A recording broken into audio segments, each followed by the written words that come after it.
the IHSAA.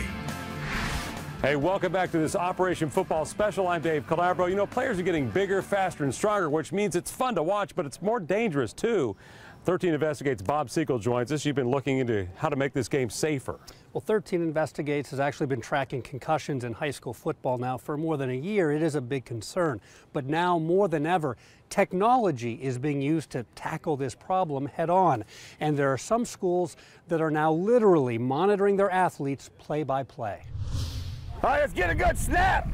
Let's go. When these Pendleton Heights players hit the football field, it's all about execution. For the coaches, it's also about safety. This shows you that his helmet has a sensor in it, that little red mark right there. Let's make sure we get good form tackling. John Broughton has been coaching the Arabians for 40 years. He knows football, and he knows the game is always changing. We're crazy if we don't take advantage of all the new technology that we have. Inside about 40 of these Riddell helmets is a special sensor. It alerts the team's athletic trainer the moment a player takes a really hard hit, hard enough to cause a possible concussion. The Insight sensors measure the force of impact inside the helmet and display the player's name, number, and time of impact on a handheld monitor. I was surprised when he told me that the concussion thing went off. When wide receiver Garrett Byers took a big hit during a recent practice, the team trainer knew it right away.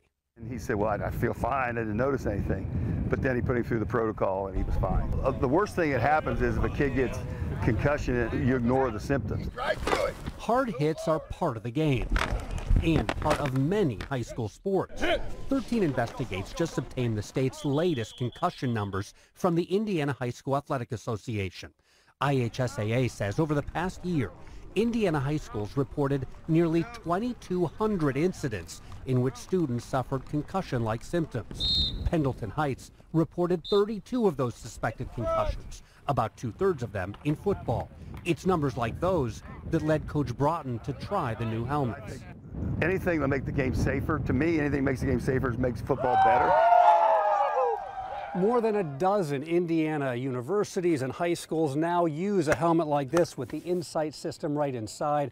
You know, Coach Broughton says he loves it, and we hear the same thing from other coaches also because, let's face it, a lot of high school players especially, they're not going to admit it when they take a really hard hit. They want to stay in the game. Coach Broughton says helmets like this actually keep them honest. A year ago, you guys were talking about some teams are using low-rated helmets, and that prompted a lot of change, didn't it? It did. In fact, most of those schools that were using low-rated helmets, right away they replaced those helmets with safer models.